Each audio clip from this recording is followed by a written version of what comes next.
Aquí se inicia El Ciudadano TV. Reportajes.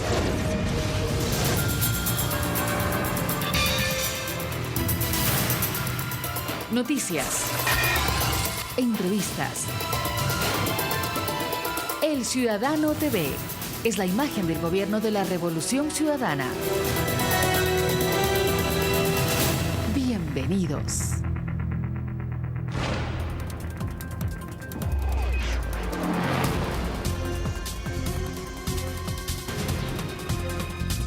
¿Qué tal, amigos y amigas? ¿Cómo están? Bienvenidos al Ciudadano TV. Nosotros gustosos de que nos acompañen en una nueva emisión. En esta, la segunda semana de noviembre, tenemos importantes temas que compartir con ustedes. Hola, Javier. ¿Qué tal, Elena? ¿Qué tal, amigos? Entre nuestros temas destacados el día de hoy les contaremos cuáles son los cambios de gabinete realizados por el presidente Rafael Correa. Aquí iniciamos.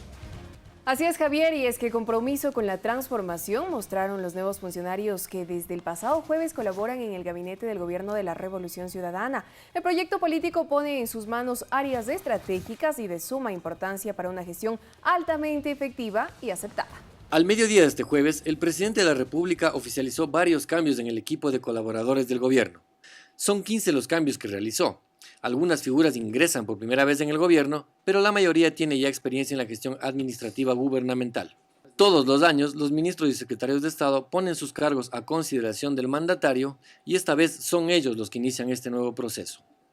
Sobre todo somos equipo de gobierno y somos un proyecto político, entonces vamos a consolidar las líneas que ya han estado establecidas, hay una agenda de política económica, vamos a seguir, tenemos desafíos importantes. Eso es muy importante porque lo que el presidente está dando como una señal es que ya no se le va a cumplir como una tarea adicional al banco, sino que va a tener una autonomía en el sentido de darle importancia a una crisis muy probablemente fuerte que vendrá sobre América del Sur el próximo año. Básicamente es fortalecer el proceso de política monetaria, política económica que tiene el Ecuador, proteger la dolarización. El presidente durante su discurso manifestó que los cambios de gabinete que desarrolló este jueves 10 de noviembre se los realiza en función de las necesidades históricas del país y en un momento donde el gobierno cuenta con un gran apoyo popular. Los países que han tenido éxito son aquellos en donde desde el conserje hasta el gerente de una empresa hacen las cosas con excelencia. En donde todas las cosas, por sencillas que sean, como lustrar zapatos, hasta las más complejas, políticas públicas, se hacen con total calidad. Queremos salir del subdesarrollo, queremos alcanzar el buen vivir, tenemos que inaugurar una cultura de la excelencia, tolerancia cero a la mediocridad. Tras la intervención del jefe de Estado, queda claro que cualquier sistema político o modelo administrativo que busque ser eficiente requiere optimizar su estructura, evaluar el desempeño de sus funcionarios y fortalecer su proceso. En Quito, Santiago Duque, El Ciudadano TV. A propósito, conozcamos algunos de los perfiles de quienes forman parte de este cambio. Ustedes tienen en sus pantallas a Walter Solís, secretario nacional del Agua, es guayaquileño, ingeniero civil de profesión y egresado de la Maestría de Gestión Ambiental de la Fundación Universitaria Iberoamericana. Fander Farconí, secretario nacional de Planificación y Desarrollo, doctor en Ciencias Ambientales por la Universidad Autónoma de Barcelona, España, profesor investigador, especialista en Economía Ecológica, docente de la Flaxo.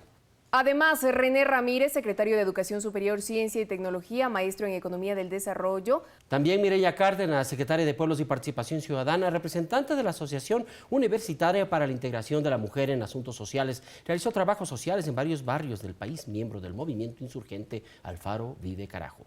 María Soledad Barrera, titular del directorio del Banco de Desarrollo, nació en Quito, realizó estudios de Administración de Empresas en la Universidad Católica del Ecuador. Diego Borja, presidente de la Comisión Técnica Presidencial de la Nueva Arquitectura Financiera Internacional, economista, tiene una maestría de la Universidad Católica de Lovaina en Bélgica y el título de economista por la Pontificia Universidad Católica del Ecuador. Pedro Delgado, presidente del directorio del Banco Central del Ecuador, actualmente se desempeñaba como presidente de la Junta del Fideicomiso Mercantil AGD-CFN, No Más Impunidad. Janet Sánchez, ministra coordinadora de la política económica, tiene varios títulos alcanzados, entre ellos el de doctorado en desarrollo por la Universidad Católica de Lovaina en Bélgica. Francisco Agó, secretario nacional del Migrante, un guayaquileño que estudió en Nueva York, destacándose en el mundo académico al punto de convertirse en el primer latino en ser electo en su universidad como presidente. Betty Tola, ministra coordinadora de la política, especialista en población y desarrollo local por la Universidad de Cuenca y diplomado también en género y políticas públicas por la Flaxo en Argentina. Doris Solís, ministra coordinadora de Desarrollo Social, estudió sociología y se unió activamente en los años universitarios con los movimientos sociales obreros y campesinos en la conquista de sus derechos. Santiago León, ministro coordinador de la Producción, Empleo y Competitividad. En los últimos tiempos, este joven economista tuvo la gran responsabilidad de poner en orden el sistema aduanero del país. Pedro Jaramillo, ministro de Desarrollo Urbano y Vivienda, empresario, arquitecto que estudió en la Universidad Católica del Ecuador, ambateño de nacimiento, realizó su tesis de arquitectura sobre un programa de vivienda para la parroquia Izamba en Ambato. Después de la toma de juramento llevada a cabo en Carondelet, conversamos con algunos de ellos para conocer sus expectativas. Escúchalas. Bueno, el presidente ha dicho algo sumamente importante en este día y ha dicho vamos a continuar profundizando el proceso de la revolución ciudadana. Y esto requiere obviamente de un proceso permanente y de acompañamiento de muchos de los sectores y actores sociales. Y esa me parece que es una línea clara que él ha trazado el día de hoy. La política social que garantice la plena inclusión, la superación de la pobreza, la cohesión social en el país, es quizá el corazón de este proceso revolucionario que vive el Ecuador, y mi reto es continuar, fortalecer y, como el presidente lo ha señalado ahora, profundizar la revolución ciudadana con la revolución social. Bueno, obviamente el gran reto que me dejan las anteriores ministras es poder incrementar esa ayuda que llega a nuestros migrantes, a todos los rincones donde ellos están, aquellos rincones donde los migrantes han decidido formar su nuevo hogar, lejos del hogar. Creo que tenemos que ampliar la base de productos que tenemos que dar a ellos para que sientan el beneficio y también, si ellos deciden, poder regresar al Ecuador en un proceso digno, un proceso alegre. Al frente de la Dirección de Aduanas del Ecuador, definitivamente es un gran reto, han habido muchísimos logros, hay muchas cosas todavía por seguir avanzando, diferentes metas que ir cumpliendo, estamos a la puerta de un nuevo sistema que va a garantizar la agilidad en todos los despachos aduaneros, mantener el nivel de recaudaciones y lógicamente el control aduanero, que significa un comercio justo para todo el país. Empezar a trabajar en algunos aspectos que para mí son fundamentales. Uno de esos es impulsar muchísimo todas las herramientas que nos da el Código de la Producción. Ahí hay herramientas muy buenas para lograr un mejor desarrollo económico, por ejemplo las sedes, las zonas especiales de desarrollo económico. Mediante este mecanismo podríamos traer inversión en tecnología, dar un gran salto tecnológico. Encuestas nacionales e internacionales coinciden en la alta aceptación de la gestión del presidente Rafael Correa. Esto fue corroborado por una encuesta realizada por El Ciudadano TV. El pueblo consultado destaca los programas sociales y la forma de gobernar del primer mandatario como algunos de los logros. Veamos este informe. Encuestas nacionales e internacionales dan una alta aprobación de la gestión del presidente Rafael Correa Delgado. Perfiles de Opinión de Ecuador analizó los últimos resultados de un sondeo de opinión que preguntó cómo califica la gestión del gobierno. El 81% calificó positivamente al jefe de Estado. Asimismo, la Corporación Latino Barómetro preguntó a la ciudadanía si aprueba o no la gestión del gobierno que encabeza el presidente Rafael Correa. Los resultados determinaron que el 64% de los ciudadanos se muestra a favor de cómo se está dirigiendo el país. Y a Ecuador este año le va muy bien. Le guste o no le guste a la gente que quiera oír o no quiera oír, Ecuador está bien. Hay algo que están haciendo bien. Un sondeo de opinión realizado por El Ciudadano ratifica estos resultados. Los que lo admiramos por su labor y por su trabajo, estamos muy de acuerdo. Yo coincido plenamente con esta encuesta. Creo que él goza de la credibilidad necesaria y eso se lo puede sentir en la ciudadanía. En mi caso es un ejemplo de eso. Que él es el primer presidente que está apoyando a los pueblos, está uniendo. Es el primer presidente que está dando cuentas cada semana de lo que él está haciendo, lo que otros presidentes hacían y el pueblo ni siquiera no lo sabía lo que hacía. Además, Latino Barómetro resaltó que existe una mayor justicia en la distribución del ingreso. Ecuador está mejor ubicado entre los países de América Latina. Jenny Vallejo, El Ciudadano TV. Cambiamos de tema. Los 2.676 servidores públicos que fueron desvinculados en la última semana mediante la compra de renuncias obligatorias con indemnización representan el 1% de la nómina nacional. Entre ellos hay solo 110 médicos de los 7.600 galenos públicos existentes en el país. Veamos el siguiente reportaje. El Hospital Vaca Ortiz de Quito atiende con normalidad. En esta casa de salud se desvincularon 38 funcionarios públicos, de los cuales 10 son médicos. Pero esto no afectó en lo más mínimo la atención a los enfermos. Teníamos entre las personas desvinculadas un genetista, tenemos actualmente otra genetista, teníamos un doctor traumatólogo, nos quedan 7.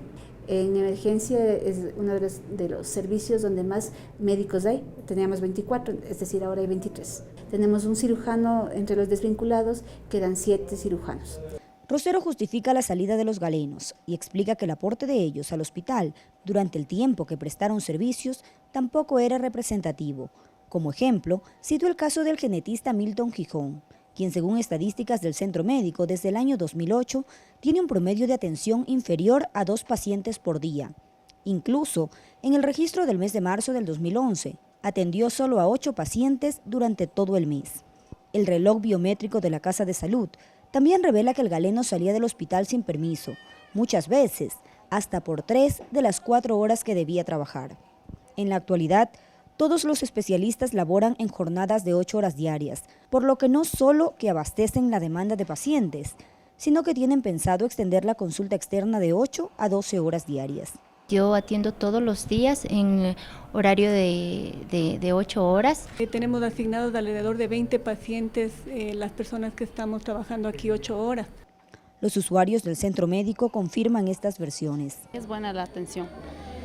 Tanto rayos X como los especialistas que hemos estado. Nos brindan un buen servicio los doctores y pues a mí me parece muy bien. También le felicito al presidente que ha ayudado bastante aquí más que todo para los guaguas. A decir del titular de la cartera de salud, la situación en otros hospitales donde se compró renuncia a galenos es igual y explica por qué. Con el paso a las 8 horas eso equivaldría a contratar 1.200 médicos que trabajan a tiempo completo y se ha hecho la desvinculación de 110. De los 2.676 servidores públicos que fueron desvinculados en la última semana mediante la compra de renuncias obligatorias con indemnización, solo 10% eran médicos. La subsecretaria general de Democratización del Estado afirmó que todos los cesados representan el 1% de la nómina nacional de funcionarios. Que se ha presentado, que yo he podido ver estos últimos días en los medios, es como que fuera una política que estamos arrasando con la... Y no, estamos hablando de un porcentaje mínimo de servidores públicos. Agregó además que estos procesos de desvinculación no son nuevos, por el contrario, forman parte de la reestructuración y recuperación de la institucionalidad del Estado, emprendida por el gobierno del presidente Rafael Correa desde el 2007 y que se ha ejecutado mediante la supresión de puestos, jubilación obligatoria y ahora compra de renuncias. Según la funcionaria, el proceso de reestructuración del Estado tiene un avance del 85%. En Quito, Yoconda Lor, El Ciudadano TV. A propósito, consultamos al pueblo ecuatoriano qué opina del trabajo realizado por los servidores públicos en años anteriores y la depuración que lleva a cabo el gobierno. Esto fue lo que nos contestaron.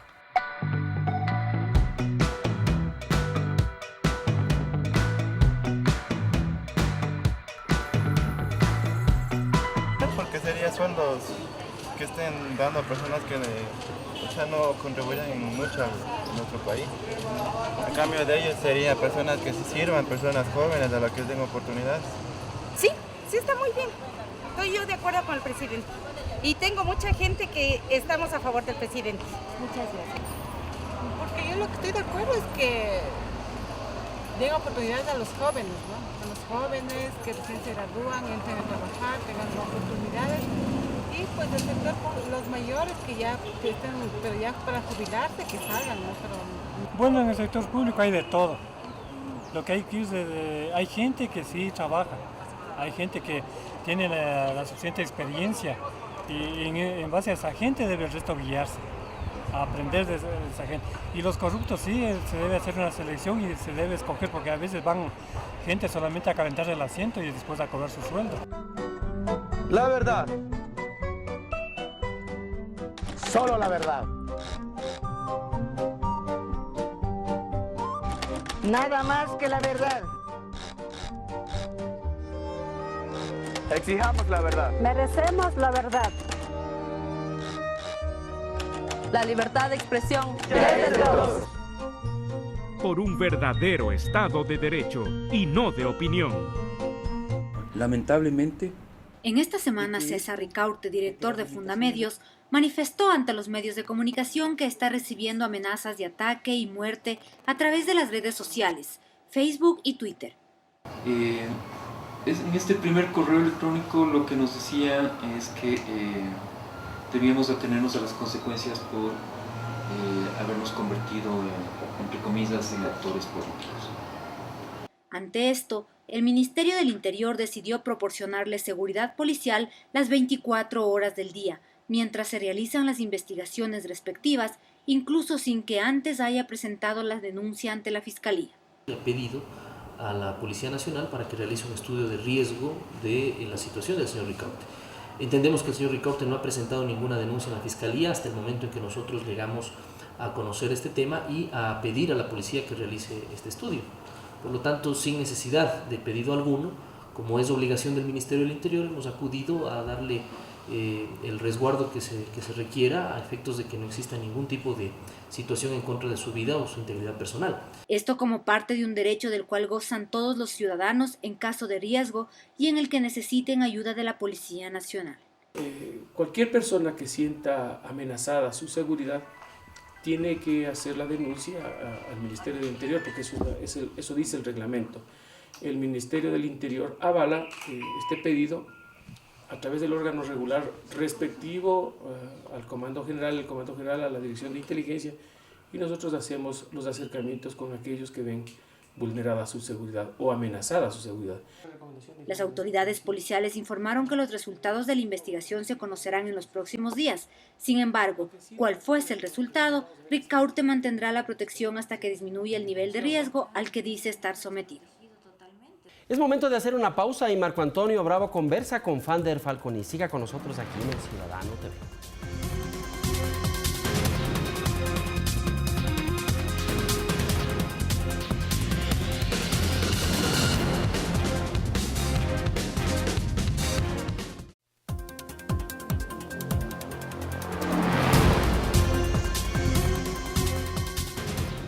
Nos encontramos en el Salón de Banquetes, aquí en el Palacio de Carondelet.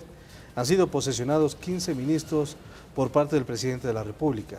Uno de ellos, el doctor Fander Falconi. Él es secretario o vuelve a ocupar esta cartera de Estado tan importante como la Secretaría Nacional de Planificación, SEMPLADES. Él estuvo ya en este cargo, luego fue canciller de la República, tuvo un tiempo de volver a la academia y ahora ha regresado con más bríos para poder trabajar en beneficio de la Revolución Ciudadana. El presidente de la República, doctor Falconi, ha dicho que hay que radicalizar la revolución. ¿Qué significado tiene esto en su área de trabajo? En mi área de trabajo, y le agradezco por la entrevista, tiene que ver con la planificación para el desarrollo. ¿Qué significa esto? Que hay unos objetivos de desarrollo humano que ya están contemplados no solo en nuestro Plan Nacional para el Buen Vivir, sino también en nuestra Constitución. Por lo tanto, planificar el desarrollo quiere decir planificar en busca de la equidad, planificar para redistribuir de mejor manera los escasos recursos que poseemos en términos económicos. Priorizar las inversiones. Priorizar las inversiones, que es un ámbito que tiene las SEMPLADES. ¿Qué quiere decir esto? Las SEMPLADES, como órgano central de la planificación del Estado del país, prioriza y dice dónde nosotros tenemos que invertir los recursos públicos que le cuestan a los ecuatorianos. Porque fíjese cuáles son las dos fuentes principales de ingresos. Por un lado es un recurso natural no renovable, quiere decir que en un momento dado en el tiempo se va a agotar, y por otro lado son los impuestos. Pero finalmente son recursos de los ecuatorianos y ecuatorianas que tienen que ser bien dirigidos en términos de las carreteras, en términos de la infraestructura productiva, de las centrales hidroeléctricas, de los canales de riego, de los proyectos que puedan levantar los aspectos productivos que tiene nuestro país. Eso tiene que ver también con la necesidad de que la población ecuatoriana reciba los beneficios de la inversión y de la obra de gobierno. Hace poco el Latino Barómetro dio a conocer sus indicadores y se habla que Ecuador es uno de los países que mejor distribuye los recursos. ¿Cómo se puede seguir manteniendo y mejorando esta distribución para que llegue a la mayor cantidad de ecuatorianos? Tratando de permeabilizar menos entre la necesidad que tiene un Estado y sus recursos y los ciudadanos. Mientras menos intermediación exista, mientras más ágil, directo, transparente, socialmente aceptado sea el direccionamiento de los recursos públicos, mucho más eficiente va a ser el Estado. O sea, básicamente, ¿qué es lo que aspira un ciudadano? Un ciudadano lo que aspira es a tener trabajo, a tener seguridad, a tener un horizonte temporal donde pueda tener unas realizaciones en términos de educación, de salud, y el Estado tiene que proveer eso. ¿Qué tipo de Estado es el que se necesita? Creo que hay un punto de equilibrio. En este proceso de cambio, que es un proceso que busca el cambio societal, no queremos que el Estado esté en todas las porosidades de los ciudadanos, pero también no somos ingenuos en creer que el mercado va a solucionar todos los problemas redistributivos en una sociedad que históricamente se ha caracterizado por la desigualdad. Fíjese cuál es el problema de América Latina. El mayor problema de América Latina es la desigualdad. Cómo construimos sociedades mucho más equitativas, respetando derechos y respetando el medio ambiente y logrando una prosperidad. Ahí está el papel del planificador. Cómo utilizar esos recursos escasos y ponerles en función del bien público. Prosperidad o equidad en su momento determinado. Prosperidad, equidad, políticas de crecimiento económico, políticas de sustentabilidad ambiental. Todo el desarrollo es un cúmulo de situaciones. También es el cambio cultural. No solo es el mero crecimiento económico, no solo es la expansión del Producto Interno Bruto.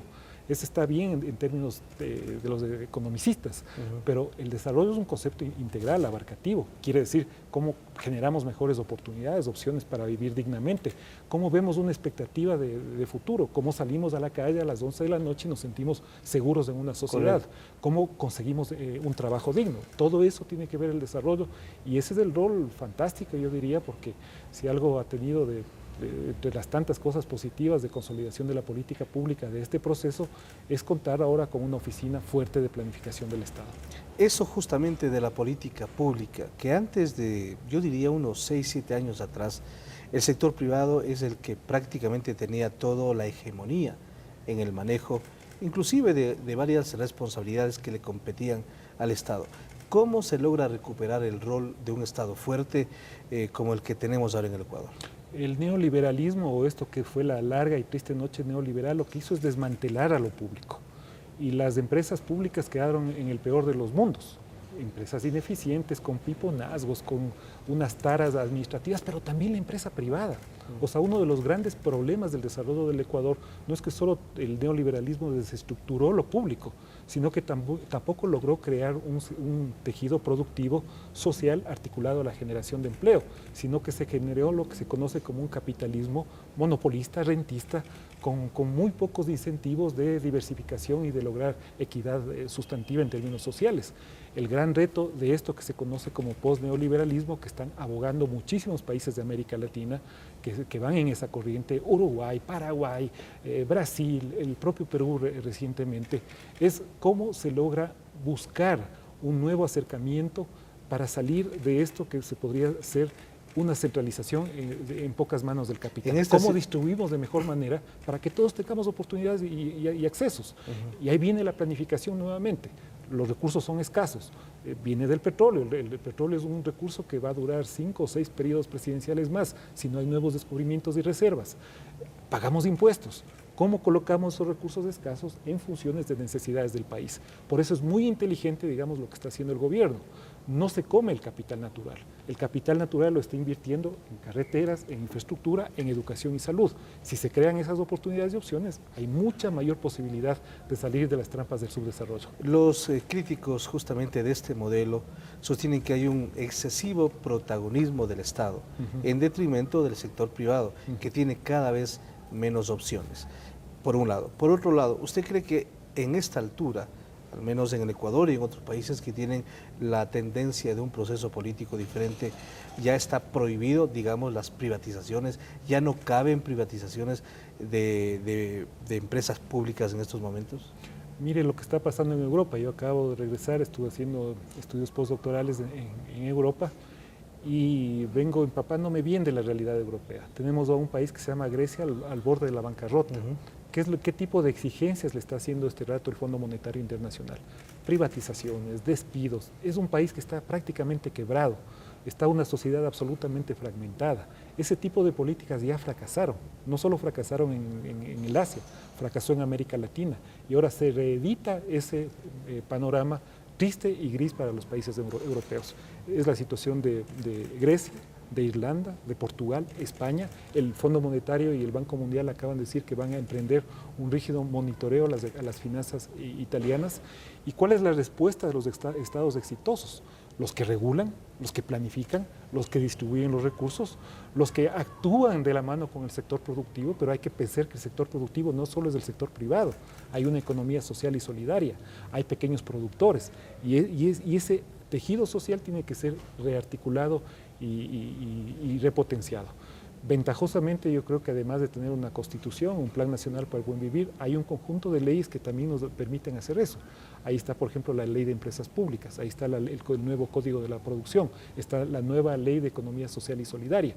Todos esos son instrumentos que van a permitir un anclaje mayor para lo que estamos viendo. Yo creo que en estos 5 años ha habido enormes logros en materia de política pública y también para enfrentar la pobreza y la equidad. En un encuentro que hubo de mandatarios del mundo, entre ellos latinoamericanos, de los países desarrollados, se escuchó por primera vez que América Latina es un ejemplo de cómo la crisis pudo sortear sin este tipo de medidas que usted lo acaba de mencionar, fondos monetaristas o del Banco Mundial. ¿Por qué América Latina emerge en estos momentos? Bueno, por una parte porque estructuralmente está inserta en esa globalización del capital a través de vendedora de materias primas. Los precios de las materias primas están creciendo paradójicamente pese a la crisis internacional. Hay una gran demanda de China, de la India, que vienen creciendo a tasas rápidas en los últimos 25 años. Entonces es un buen momento, hay un boom de precios de las materias primas y pensemos que muchos de los países latinoamericanos venden materias primas. Nosotros tenemos una composición fuerte de nuestra balanza comercial en ese sentido. Por otro lado, creo que eso se está traduciendo en crecimiento. Crecimiento no solo implica crecer, expandir, sino que en algunos casos, cuando se hacen bien las cosas, se puede redistribuir adecuadamente. Si programáticamente América Latina da un viraje sustantivo entre las políticas neoliberales y las políticas redistributivas, que es lo que persigue finalmente la izquierda progresista en América Latina, creo que estamos empatando bien ahí las necesidades. Es decir, tenemos altos precios de las materias primas, mayores recursos, y estos recursos los ponemos en educación y salud, creo que se estaría haciendo las cosas inteligentemente bien. Lo que no estaría bien hecho es que nos estemos comiendo el patrimonio natural, agotando rápidamente las reservas de agua, de bosques, de petróleo, y que no estemos dejando nada para el futuro. Entonces, me parece que lo más lógico, cuerdo e inteligente es poner ese petróleo, esos altos precios de petróleo, en función de la proyección del desarrollo futuro del país. Y aquí cabe también una cuestión más, que tiene que ver con la relación de Ecuador con China. Bueno, un conocido empresario ecuatoriano explicó hace poco en un editorial que Estados Unidos también va rumbo a la quiebra y Ecuador dependía muchísimo de los Estados Unidos en cuanto a su economía. Ahora, ¿por qué hay críticas de la relación de Ecuador con China y de la alta dependencia que significa en este momento? Porque, mire, si tenemos nosotros una concentración de productos y de mercados, ¿qué es lo que tiene que hacer un país pequeño? Hablo de pequeño no por la potencia cultural que tiene nuestro país, ni mucho menos, sino pequeño en términos de recursos. Nosotros somos vendedores absolutamente marginales de petróleo en el contexto internacional. Nuestras reservas son absolutamente limitadas. En ese sentido, tenemos que diversificarnos, abrirnos al mundo, no ser reactivos en política comercial ni en política internacional, buscar relaciones con la China, con la India, con los países africanos. Brasil, uno de los grandes éxitos del desarrollo de Brasil fue que vio al África, quizás bueno por sus relaciones históricas, pero le vio al África y ahora una gran parte de su comercio se dirige al África. América Latina ha mejorado su capacidad de comercio intrarregional y eso es sumamente positivo, porque si nosotros estamos vendiendo a nuestros socios comerciales, estamos ahorrándonos fletes, estamos mejorando nuestra capacidad competitiva, estamos evitándonos la dependencia de los mercados. Si mañana la economía española entra en un problema de crisis, si Italia, que es un gran comprador nuestro, si Holanda, que nos compra flores, 500 millones de dólares en flores, o Rusia, que nos compra flores, entran en crisis, entonces la economía ecuatoriana tiene un efecto dominó. Doctor, gracias por atendernos. No, a usted, muchas gracias por la entrevista. Muy amable, doctor Fander Falconi, secretario de las Emplades, ha sido posesionado junto con otros colegas, ministros, secretarios de Estado, por el presidente de la República en este nuevo impulso que tiene, como ha dicho el presidente, una necesidad de radicalizar la revolución y todo lo que se está haciendo en beneficio del país. Hacemos una pausa, vamos a regresar con más información aquí en El Ciudadano TV.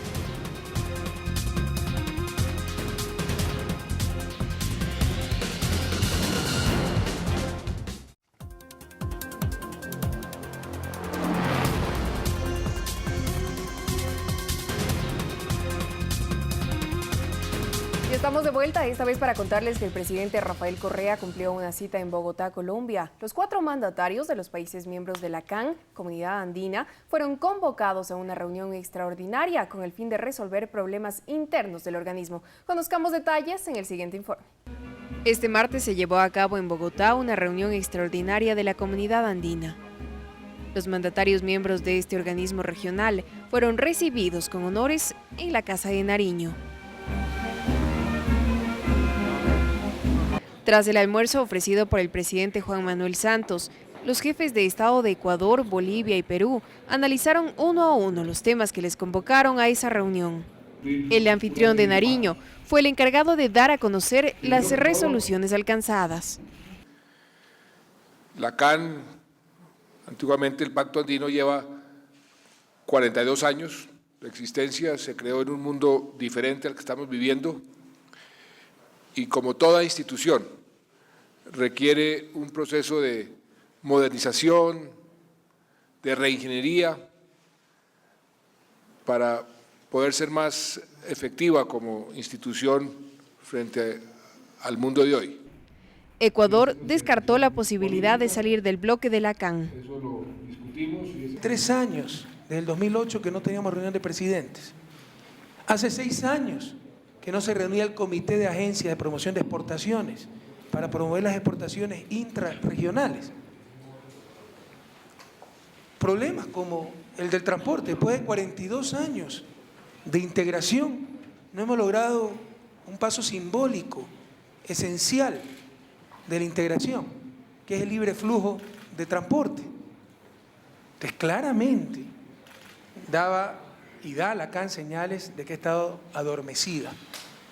En esta reunión, después de una abierta discusión, hemos decidido despertarla, pero tiene que despertar. Al finalizar la tarde y con una pertinaz lluvia, los mandatarios dejaron la casa del gobierno colombiano, esperanzados en que con el acuerdo de Bogotá se consiga reanimar a la CAN. Necesita una agenda clara. Ya se perdió en la larga y triste noche neoliberal, pero estamos retomando con mucha fuerza. Con cámaras de Miguel Romero y Cristóbal Hidalgo, Elena Rodríguez, El Ciudadano.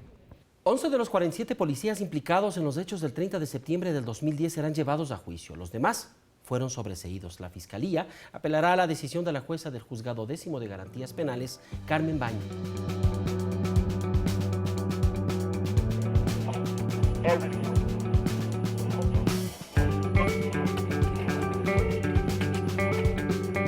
La jueza de Garantías Penales, Carmen Baño, llamó a juicio a 11 policías implicados en el intento de golpe de Estado del 30 de septiembre del 2010.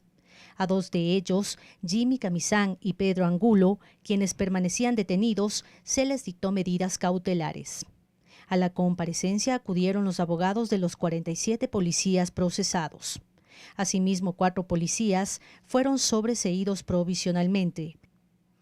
Esto quiere decir que todavía no están libres de toda responsabilidad penal.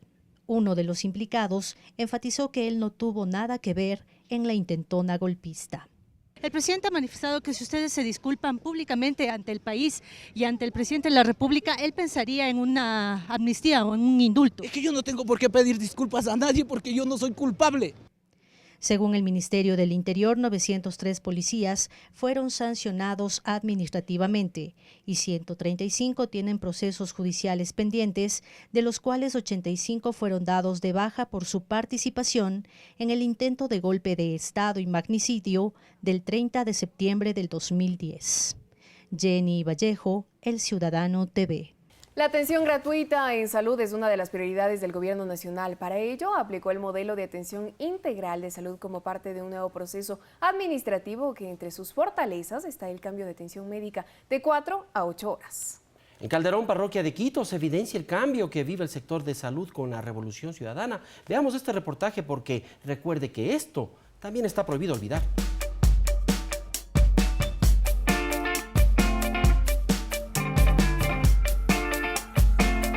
Atender a todos los pacientes que acuden a una casa de salud es el objetivo del Gobierno Nacional. Por ello, ante la sobredemanda que han tenido los hospitales públicos del país, el Ejecutivo ordenó que se incremente el horario de atención a 8 horas diarias, disposición que ya está dando resultados. Pues la gente está definitivamente muy satisfecha, muy contenta. Sí, se ha ampliado la atención, eso implica que se den más turnos, que alcance para todos, que nadie se vaya sin ser atendido, que haya disminuido también el tiempo de espera. Esto es nuestro trabajo, esto es nuestra función y la satisfacción más grande, hablo por mí y creo que es el sentir de todos los profesionales, de todos los médicos, pues que la gente salga contenta, que salga satisfecha de la atención. Al igual que Jimena, son varios los médicos que lo reconocen. De todos los pacientes, porque el gobierno está dando todo para solucionar el problema. El paciente va con la receta, con la medicina, pues para lo que él necesita en nuestro tratamiento odontológico. Está muchísimo mejor la atención, ¿no? Porque es más, uno entrega más tiempo a la atención de los pacientes. Antes atendíamos 4 horas, ahora obviamente estamos duplicando el trabajo, ¿no? Este equipo de médicos labora en el área de salud 21 de Calderón, en donde se aplica con eficiencia el modelo de atención integral de salud. Esto como parte de la gestión y la organización administrativa del centro. Esto significa que varias unidades operativas, por decir tipo subcentros de salud, en donde la complejidad no es muy grande y teníamos profesionales de 4 horas que trabajaban de 8 a 12, por decir algo. Y esa hora se cerraba la unidad, ahora ya no se cierra. Van y trabajan hasta las 4:30 de la tarde. Eso implica, en términos un poco generales, implica haber duplicado el número de profesionales. El cambio en la institución se refleja porque ya no existen largas filas que los pacientes tenían que padecer a más de su enfermedad. Para lo que era antes, sí está un poco cambiado. Sí, todo es gratuito. Todo en esa parte es gratuito, no nos cobran nada. Las medicinas igual nos ayudan y son muy buenas, gracias al gobierno. A esta área pertenecen 16 centros de salud, los mismos que en primera instancia tienen que atender a los pacientes.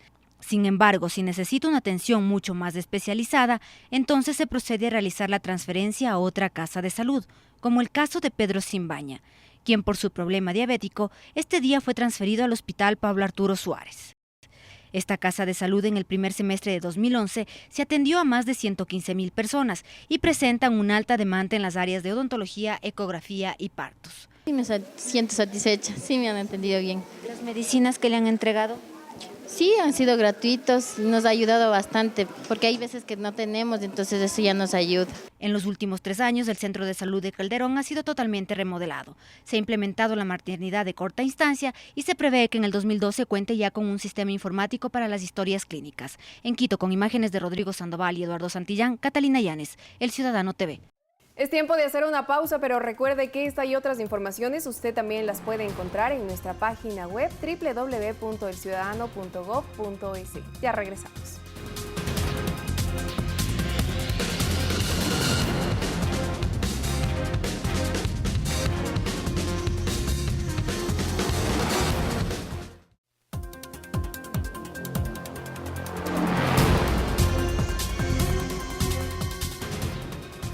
Nos encontramos en el Salón de Banquetes del Palacio de Carondelet. El presidente de la República ha posesionado a 15 nuevos funcionarios como ministros, secretarios de Estado para iniciar esta nueva etapa de la revolución ciudadana en estos cambios que serán fundamentales, especialmente para lo que viene más adelante. Uno de los posesionados es Santiago León.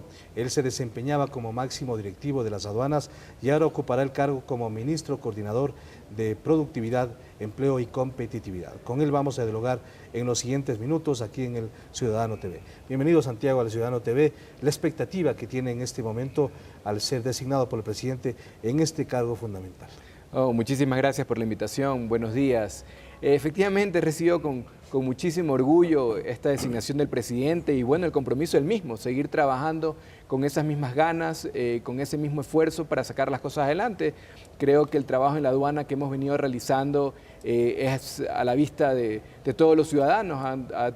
Han habido unos buenos resultados y yo creo que esos resultados se deben justamente al amor que los funcionarios públicos sentimos por el país, los funcionarios de la Revolución Ciudadana, que estamos dispuestos a sacrificar absolutamente todo para que las cosas salgan adelante. Los resultados en la aduana están a la vista y bueno, seguir con ese mismo espíritu, con esas mismas ganas también para ahora una responsabilidad más grande, porque en realidad todo el sector productivo es algo fundamental para el Ecuador.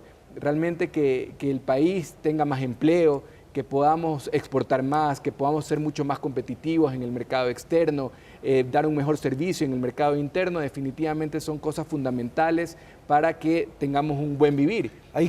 Sería bueno hacer un pequeño balance de lo que fue el trabajo en las aduanas, digamos los puntos fundamentales de este trabajo y en qué medida cambió fundamentalmente la imagen que tenía el ciudadano común de las aduanas. Mira, yo voy a dar un ejemplo sencillito porque justo ayer lo leí en la prensa. Hace exactamente 10 años, la solución para la aduana era concesionar, un deber del Estado. Dijeron, la corrupción es imposible de parar, entonces como esa corrupción no se puede parar y esa ineficiencia, la solución va a ser concesionarla al sector privado. ¿Cómo hemos cambiado el país? Realmente, y eso es lo que nos llena de muchísimo orgullo. 10 años más tarde tenemos una aduana totalmente diferente, empezamos esto hace 5 años, no necesitamos concesionar, no necesitamos darle una atribución al sector privado cuando es netamente pública y hemos hecho justamente ese cambio que se esperaba, eliminar la corrupción. Se ha incrementado las recaudaciones de 2.000 millones a 3.000 millones de dólares, hemos bajado los tiempos de desaduanización. Cuando inició este gobierno eran 30 días aproximadamente, si tomamos en cuenta el certificado en origen, ahora son 6 días y medio. Adicionalmente a eso hemos generado un ahorro al sector como de 200 millones de dólares y son cosas que no se hablan, pero son fundamentales para el sector, todos los que están relacionados en el comercio exterior. Yo creo que esos resultados son innegables, obviamente hay muchísimas cosas por hacer todavía y en la aduana se queda un equipo maravilloso del cual evidentemente le tengo un gran cariño y estoy seguro que van a salir las cosas adelante tal como se le ha venido trazando desde un inicio. Ahora, estos cambios fundamentales que se han dado en la aduana, ¿están hablando del nuevo tiempo que vive el Ecuador? Estamos hablando de una institución que antes era conocida por la corrupción, por la venta de puestos, etcétera, que era un poco el reflejo de las instituciones públicas del país, ahora transformada en una institución eficiente, con valores, reconocida no solo en el Ecuador, incluso más aún reconocida internacionalmente. Tenemos algunos puestos internacionales dignos de reconocer y tal es así que hemos ya participado en varias conferencias a nivel mundial demostrando lo que hemos hecho y los otros países están cogiendo las prácticas del Ecuador. Imagínense, eso es algo que nunca se hubiera imaginado, el Ecuador dando clases de cómo se hacen trabajos aduaneros a otros países en el mundo. En este momento de especial interés para el país y ya trasladándonos al trabajo que hizo Natalie Celi como ministra coordinadora del sector, ¿cuáles serán los elementos fundamentales? ¿En qué medida esta especie de sinergia con el sector privado también debe ser fundamental y debe continuar en beneficio del país? No, efectivamente se debe continuar. El trabajo de Natalie Celi ha sido un trabajo espectacular, ha dejado un ministerio muy bien establecido con también un muy buen equipo y obviamente hay que seguir esos caminos trazados. Obviamente habrán ciertas cosas en las cuales sí me tengo que preocupar. Una de ellas, que en lo cual le voy a poner muchísimo énfasis, es en la atención de trámites públicos hacia todo el sector productivo. Háblese de registros sanitarios, certificados de calidad. Esos que a veces son costos escondidos que obviamente incentivan muchísimo al sector privado cuando se los hace bien y se los hace rápido. Pero de ahí seguiremos la misma política de Natalie. Insisto, ha sido una extraordinaria ministra y no me voy ni siquiera a preocupar de alcanzar o ponerme en sus zapatos. Yo creo que los que somos parte de este gobierno de la Revolución Ciudadana, eso no nos importa. Lo que realmente nos importa es contribuir al país y cada quien lo hace lo mejor que puede y poniendo toda su persona y todo su ser para que las cosas puedan salir como el país lo espera. Revisando el trabajo que ha hecho Natalie Celi, los puntos fundamentales o en qué también se debe agregar mayor trabajo, porque sin duda el país necesita una amplia proyección, sobre todo de productividad. Por supuesto, ahí una herramienta fundamental que la dejó establecida Natalie es el Código de la Producción. Ahí hay unas herramientas muy valiosas para incentivar al sector productivo. Hablemos, por ejemplo, de las sedes. En las sedes tenemos muchísimo que desarrollar. Eso se queda establecido con el Código de la Producción y ahora falta potencializarlo, sobre todo en lo que nos vamos a enfocar es a temas logísticos y transferencia de tecnología. Son cosas que pueden hacer un cambio realmente, incluso en la matriz productiva del país. Adicionalmente a eso, hay programas muy interesantes como por ejemplo el Socio País, en el cual se hace un control también de la inflación y sobre todo para los sectores más humildes. Eso es una colaboración muy estrecha con el sector privado y obviamente esperamos seguir teniendo exactamente esa misma colaboración para sacar todos estos temas que finalmente benefician a todos los ecuatorianos. Ahora, el tema de empleo, sin duda, y el desempleo, el subempleo, son elementos fundamentales. Ecuador ha tenido un salto importante, pero ¿cómo continuar en esa línea? Bueno, justamente la idea de continuar es seguir incentivando la producción nacional. También hay muchas cosas que se pueden hacer respecto a inversiones. Hay algunas inversiones muy interesadas en venir al país. Tenemos que dar las condiciones necesarias para que se den, e incluso inversiones de empresas ecuatorianas mismas que están invirtiendo. Justo la semana pasada visitaba una de las plantas aquí en la ciudad de Quito y acababan de hacer una inversión de 23 millones de dólares, una inversión para mejorar su productividad y producir más. Es decir, hay inversión en el país, lo que hay que seguir es incentivándola para que las cosas salgan bien y eso automáticamente generará empleo, que definitivamente es lo que da el mayor bienestar a los ecuatorianos. En cuanto tiene que ver a la competitividad, se habla de que en algunos sectores del Estado todavía no es competitivo y sin duda este es un freno para lo que puede significar un avance en este sector. Mire, la competitividad se alcanza mientras mejores servicios se puedan dar y de mejor manera se puedan reducir los costos escondidos y costos inútiles. Un ejemplo de eso es lo que yo le mencionaba, la tramitología en ciertas instituciones del Estado que definitivamente tenemos que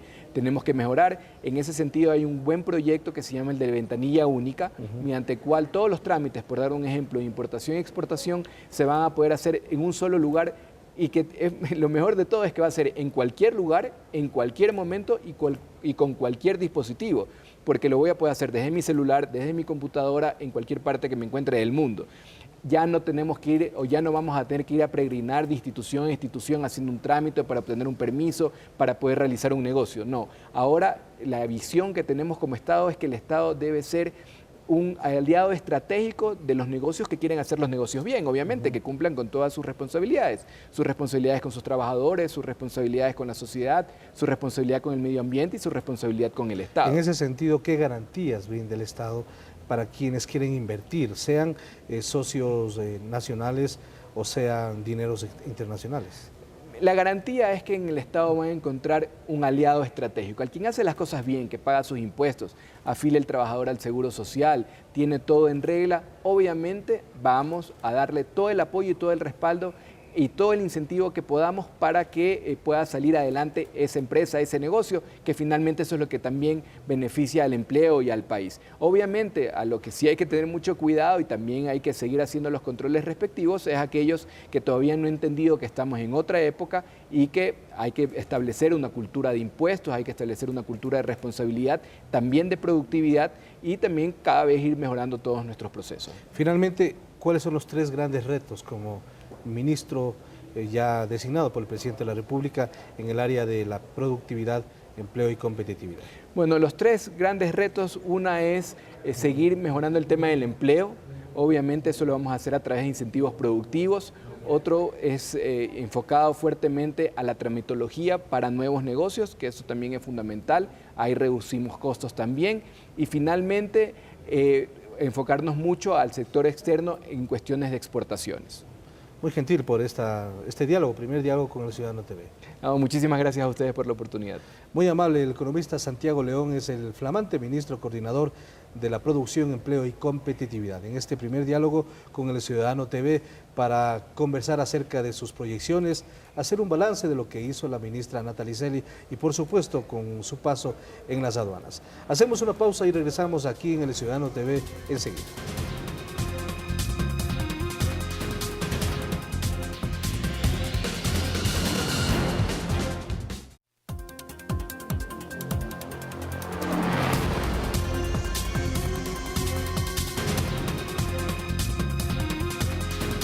Estamos de vuelta. La producción cinematográfica nacional se incrementó en un 300% durante los últimos 4 años. Esto gracias al apoyo incondicional del Estado, mientras que las administraciones anteriores no aportaron un solo centavo para este sector. El actual régimen financió 182 proyectos audiovisuales con una inversión que supera los $6 millones.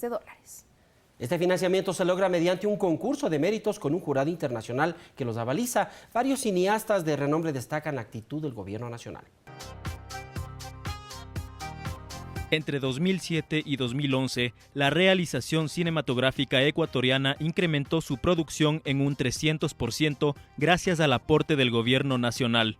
Esto se está reflejando pues en los estrenos en salas, ¿no? Y en la aceptación del público. El año pasado, cerca de 400.000 personas asistieron a salas para ver cine nacional. El apoyo del Estado ha resultado de vital importancia para promover el cine y llevarlo a un nivel de crecimiento sin precedentes históricos. El Consejo Nacional está apoyando muchísimo a lo que son las provincias, ¿no? Porque hacer una producción en una provincia donde no tenemos todas las facilidades como es Quito, entonces vieron todo ese esfuerzo que pusimos al hacer esta producción y nos ayudaron para la difusión. El CNCine como tal no es una institución hermética, cerrada, ¿no? Sino es una institución más familiar hacia nosotros, se abre más. Solamente cosas positivas, me han dado la mano, me han ayudado en lo que les he pedido, me han colaborado por completo. A través de un sistema transparente de concurso de méritos, los cineastas nacionales han logrado la realización de 182 productos audiovisuales durante los últimos 4 años, con una inversión estatal que supera los $6 millones, mientras que las administraciones anteriores no registran ningún tipo de aporte. El papel del Estado es asegurarte, de alguna manera, que tu producto audiovisual tenga un canal de distribución. Si es que no existe un incentivo, un empujón, pues las cosas, las historias que se quieren contar se quedan en el sueño nada más. Hasta hace unos pocos años no había esta apertura y este apoyo a las iniciativas tanto de producción como de difusión en audiovisuales. Desde 2007, casi 1 millón de personas asistieron a las salas para ver cine nacional. Sin embargo, otro aporte significativo es el programa Ibermedia, un proyecto de coproducción con países hermanos como Colombia, Argentina y Venezuela. Y estos fondos aportan dinero para hacer películas localmente y aportan dinero para que esas películas se puedan exhibir afuera. De nuevo estamos hablando de visibilizarlas. Ya de Argentina me han llamado, pero gracias al Consejo Nacional del Cine, porque así se necesita el instituto, porque así hay estos focos en Latinoamérica para que te digan, oye, ¿qué tienes por ahí? Acá hay alguien. Y como ya todo está ramificado, ya está la estructura, entonces fácilmente cogieron mi nombre y se lo lanzaron. A mediano plazo se busca rescatar el patrimonio fílmico nacional, que no es otra cosa sino lograr la digitalización de todos los productos cinematográficos del país y conservarlos como un registro histórico de trascendencia cultural. José Miguel Román, El Ciudadano TV. Para finalizar, les contamos que según el último encuentro demográfico de salud materna e infantil, la edad promedio de inicio de la vida sexual en la mujer ecuatoriana es de 14 años y en el hombre de 15 años. La investigación sugiere que 8 de cada 10 embarazos adolescentes no son deseados y 8 de cada 10 menores no retoman sus estudios después de dar a luz. Como una muestra, en lo que va de 2011, solo en el Hospital Isidro Ayora de Quito se determinó un total de 2.355 partos de adolescentes. La falta de una adecuada información es la causa para que los jóvenes adquieran la paternidad temprana. Estos son varios motivos por los que el Gobierno Nacional iniciará una campaña de información en materia de educación para la sexualidad en las escuelas y colegios a nivel nacional. Unos sencillos detalles adornan el sitio en donde espera el alta médica. Esta joven adolescente de 16 años, a quien llamaremos Maggie para proteger su identidad, asume la responsabilidad del arduo y complicado oficio de ser mamá a tan corta edad. Una alegría y miedo y susto también, por lo que me sentí nerviosa por lo que dirán mis papás y eso. Me dieron un mes, como ahora está la ley de que se tiene que dar el permiso y eso, me dieron un mes. Es decir, ¿tú vas a continuar con tus estudios? Sí, sigo continuando con mis estudios, por mi bebé. Para romper la cadena de embarazos prematuros a través de una adecuada información dirigida a las y los adolescentes del Ecuador, desde el segundo semestre de 2011, el Gobierno Nacional refuerza esos conocimientos en escuelas y colegios con una estrategia de educación para la sexualidad. Maggie, quien dio a luz a su bebé en la maternidad Isidro Ayora, comenta la importancia de una educación en materia de sexualidad y planificación familiar para evitar embarazos prematuros y enfermedades de transmisión sexual. Que si van a tener relaciones lo hagan, pero que se cuiden. Eso, y que si ya salieron con su embarazo, que tomen la decisión de tenerlo. Esta idea es compartida por los profesionales de la salud y sobre todo de la orientación y planificación familiar. Es muy importante reforzar porque queremos prevenir los embarazos en las adolescentes. Lo que queremos es que nuestras consultas no estén tan llenas de embarazadas adolescentes, queremos que las consultas estén llenas para que vengan a planificar. No podemos cerrarnos a algo tan natural como es la actividad sexual de nuestros chicos. Es mejor prevenir. Ellos ya lo están ejerciendo. Tenemos que darles acceso para que ellos se protejan. Varios educandos ratificaron la importancia de informarse adecuadamente dentro de su misma institución educativa. Eso está muy bien porque nos ayudaría mucho en lo que es familiar. O sea, nosotros tenemos bases familiares, pero no las suficientes. A veces los chicos no están implementados con todas las bases. Para evitar los embarazos no deseados y enfermedades de transmisión sexual. ¿Cuentas con una adecuada información en tu colegio o crees que se debe reforzar? Se debe reforzar. ¿Por qué? Porque no nos enseñan mucho sobre el tema. La estrategia de educación para la sexualidad y planificación familiar está dirigida fundamentalmente a docentes a través de talleres y guías para abordar esta temática en el aula. También proporcionando material educativo para padres y madres de familia con un trabajo interministerial entre las carteras de Educación y Salud. En Quito, José Miguel Román, El Ciudadano TV. De esta forma llegamos a la parte final. Muchísimas gracias, amigos y amigas, por su amable sintonía. Recuerde que estamos todos los domingos junto a usted analizando de cerca la noticia. Javier. Gracias, Elena. Gracias a todos ustedes. Síganos también a través de las redes sociales y por medio de los canales provinciales que nos retransmiten. Un abrazo a todos ustedes y nos vemos la próxima semana.